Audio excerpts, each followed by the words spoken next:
So you can phone in, ask Kerry a question, and then we'll go on to the next caller. Because if you stay in the line, we could be, could be half an hour on with the one call, and that wouldn't be fair on everybody else. Because there's a few I want questions to there. ask you a question. Is You, that okay? yeah, yeah, go on, shoot away. That's the strange. You guess to ask me a question, or Steve. Go on. Yeah, no, it's just because I was just in the UK, as you can appreciate, during the time when Obama and the Queen visited Ireland. And it's my understanding and intuitive take that they went over there for what I would call a nefarious purpose. And I wrote about it on my blog, and I encourage all your listeners to go to my blog. If you go to projectcamelot.org, that takes you to the main portal, what we call the portal. If you look for a link on the left-hand side, you'll see Kerry's blog and just click there.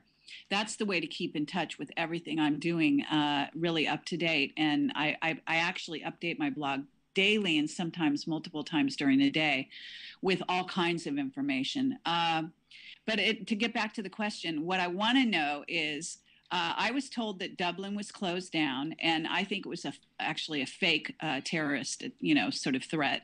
But aside from that, I believe that they visited, for one thing, the St. Patrick's Rock, and that St. Patrick indeed was not the so-called saint that they make him out to be. That he basically was responsible for taking down Ireland, for putting Ireland under the rule of the British Crown, so to speak. Um, So, what do you have to say about that? And I know I'm not the interviewer here, but I'm very curious. Honestly, I don't know enough about the history to comment on it. We do obviously were taught in school that St. Patrick was the saviour and he got rid of the snakes from Ireland, which is probably the bankers or the money lenders at the time. It's probably just a reference to them. But the as to the history of St. Patrick and what he did, because St. Patrick apparently wasn't Irish anyway. He come over from, I think he's from the UK or something like that, or from somewhere other than Ireland anyway. And we've Okay, taken so what about Obama and the Queen? What's your take on that? well, we had Michael Tesori on. We have a phone call just coming in, so we will get the person on live now in a minute. But Michael Tesorian was on about 2 months ago, and Michael did say that throughout history, any time a country does a conquest regarding the British Empire and stuff like that, it was always in May. May is a very a major focal point for conquests. And it's just so. What a coincidence that the Queen and Obama came over in May. Right. And So also because of your economic situation, they're basically, in a way, it was a statement to the world, bringing you back under the fold, if basically, you understand. yeah. I mean, she's coming over to actually check her land because we know that Ireland is it's not Ireland. Ireland is still owned by the UK. It's still under the government of the UK. And we're going to have a guest on in 2 weeks' time actually talking about that. And I actually did a bit of research on this, and the research also said the same thing, that we were given the authorization to run the country, but it was still came under UK jurisdiction. But we have a guest on, Kerry, and we're going to switch him over now. It's Alan ringing in from the UK, and Alan's going to have a question for you. Let me just get Alan on there for a minute. Good evening, Alan. How are you doing? Oh, hello, Alan. How you doing, man? Not too bad, not too bad. You have Yeah, now hang Kerry. on. Let me just make sure I've got this turned down so it doesn't, because I'm in my studio now and I've got that Skype all set up. Okay, Thanks to you, I've entered the 21st century. that's And okay. Okay, Alan. hello, Kerry. Are you there? Hello. Oh, hi, darling. Yes. Listen, I've been with you guys. I've been on your round table for, 4 years or something? It's Alan Love. Carner, English Riviera Productions. Okay. Anyway, yeah, Fabulous. okay. I mean, you probably don't remember. The next time you come over to Glastonbury and that, because I'm just down from there in Exeter or near, we're down in Devon, Okay. Cool. right? And, I always say, I've spoken to you before with David Wilcock, if you remember, on one of the Whistleblower shows. Anyway, have a good show. I'm just like, all I'm doing is namaste and sending in my love energy and everything. I'm the musician from Devon, and, Alan and Steve tell you all about me. Maybe they'll play a song. They're beautiful guys, and they're always playing my music. They really are straight up, and it's fabulous. And that's it. I'm not going to waste any more of your time. Let you have a good show, right? Okay. Thank you so much. Ireland welcomes you, I think, in 2 words. Lovely. Oh, definitely. So, yeah, Okay. I'll be listening. Love you. Bye. That's great. Thanks, Alan. Thanks, Thanks Alan. for calling in. Thank you. That's it. That's all. All right. Yeah. Take care. I'll be Alan. in touch. I'll be in touch with all you guys. All right. Bye. Okay, I'll take care. Bye bye. Yeah, no, we had Alan on last week there, Kerry. Alan's doing a lot of work with Brian Garish in the UK column, trying to promote and educate people of what's going on.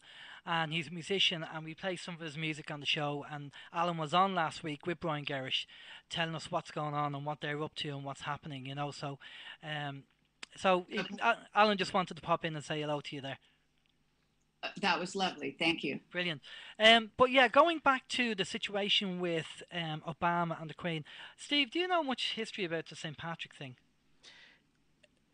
No, not really. Only what I was Only like. in school, Everyone was isn't it? taught Yeah. in school that Ireland was full of snakes, and St. Patrick came along and he banished all the snakes.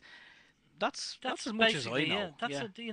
That's as much as that's what we're told in school, Kerry. We're not really told anything else, really, and we haven't researched it. I mean, Michael Tesorian has done a lot more research, and it just so happened that he mentioned May as being a very significant date when it comes to conquests, and he said, "Why is the Queen and Obama coming over in May?" They're just putting their foot down, saying this is our land, and we do say that Ireland is a template for Europe, for the IMF, and if they get away with murder, if they get away with controlling the Irish people, then they will roll out exactly what you do in Ireland to all the other countries around Europe, and this is why the Irish people have to get up and do something. And I know there's a lot of people looking at Ireland saying, why aren't the Irish people doing something? You know, so that's really it. We have another call coming in now. Bear with us. Hello, caller. Who are you and where are you? Hiya. It's Wobbly Van. Hi, Wobbly Hi, Van. Vern. How you doing? Not too bad. Do you have a question for Kerry? I do. Well, yeah. Just sort of a general question. Yeah, go ahead. Okay. Hi, Kerry. Hi there. I've been following Project Camelot for probably from a year in, and I have to say, you and it's really sort of woke me up. That was the thing that got me going. And what I really want to ask is, you often on your blog, I follow your blog quite a lot. You talk about your intuitive sort of side, and Bill's very sort of English, if you like. He follows things through very methodically, and you're very much more. It's probably the wrong word, but ethereal, if you like. Your intuitive side comes over much more. And I was just wondering, really, when you sort of this side of you were aware of it, really, because it carries a lot of weight. Obviously, an awful lot of people look at your site, and it's international, isn't it? People follow that, and they take an awful lot of notice of what you say. So your words, your articles that you write and that you blog, people really take them to heart. And I'm just wondering, really, sort of when you that first came into, you really first realised that you were a bit sort of intuitive. Oh, all right. Thank you. Yes. I guess when I was a child, it's something that's part of your life so completely that you almost take it for granted, except that when you learn that other people don't seem to have the same foreknowledge of things. And so, I think it really came, the most heightened in my life was when I started to meditate and join my chakras and have what are called samadhi experiences. And that was when I was living in New York City studying acting, believe it or not. And I had decided to study acting as a road to directing films, which was always my goal. And as a matter of fact, I'm still trying to make movies out of the material that Camelot is gathering, believe it or not. So back in those days, I decided consciously to meditate, because my understanding of the universe and what's going on the planet is that the ultimate goal is enlightenment of humanity. So I decided I would achieve enlightenment in this life. So I just set about to do it. And I have to say that I did have such complete samadhi experiences that I became part of everything, where everything, it's almost like the matrix melts, and you really become one with everything. You have it's an incredible high.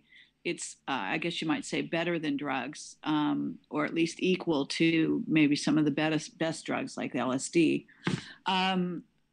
And it is just an amazing oneness kind of experience that can last for days or weeks. And ultimately, if you have enough of them, you do stay in a sort of a space of kind of permanent samadhi. And I have to say that I guess that's sort of happening to me and has been happening to me nonstop now for several years, even since my 20s. So in answer to your question, what happens when you do that, when you join your chakras, you do get heightened powers. And there's a website that I highly recommend called biomindsuperpowers.com. So that's biomindsuperpowers.com. And that's Ingo Swann's website, and he talks about the history of remote viewing and multiple other things.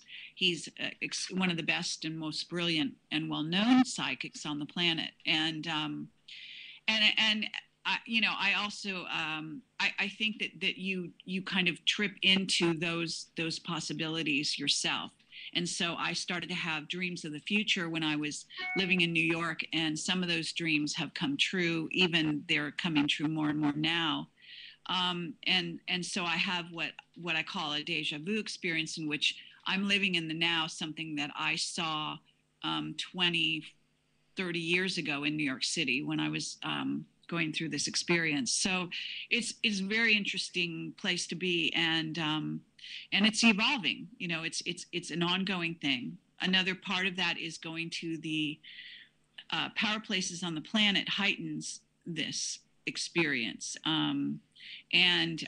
So there's a whole process going on with regard to energetics coming into the earth, facilitating this for all people at this time. And I also recommend going to power places, although you probably need to develop your light body to some degree, and also develop you must have a high developed sense of sovereignty.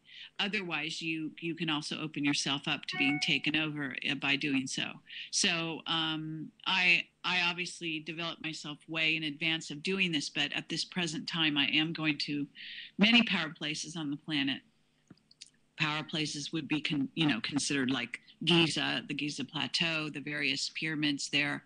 And I can feel energies in my hands. When I went to South Africa, the Adam's calendar, I was very drawn to that group of stones on the side of a cliff, if you know anything about Michael Tellinger's work. And I've interviewed him multiple times and actually shot a documentary with him, which I'm trying to get released right now, regarding Adam's calendar, which appears to be at least one of the kind of centers for where the Anunnaki may have genetically messed with human beings at a certain juncture in our history. So that's excellent. Wobbly Vern, I hope that answers your question there. It does, yeah. I'm not going to get thrown off now. I've had my 3 minutes with Kerry. That's fine.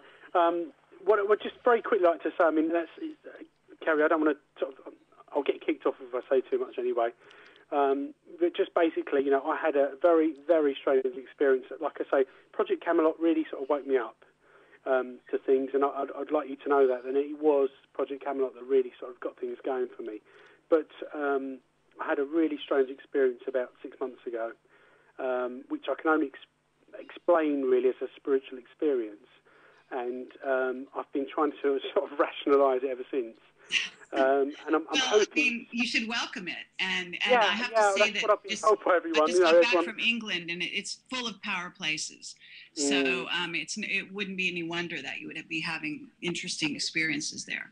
It just came right out of the blue, and it really hit me. I mean, I'm just an electrician from England, and I just, I work on building sites, and I'm just nothing. I've never had anything before. But this, I'm not going to explain it on air, but it was really mind blowing, and I'm still trying to explain it now, and that's probably why I'm sort of tuning in more to your sort of your way of thinking, if you like. It makes more sense to me. Which again, 6 months ago, I think I probably would have been more with build side of things, logic, everything. And it's just really weird, this has sort of come in. But I'm going to leave it there because Stephen Allen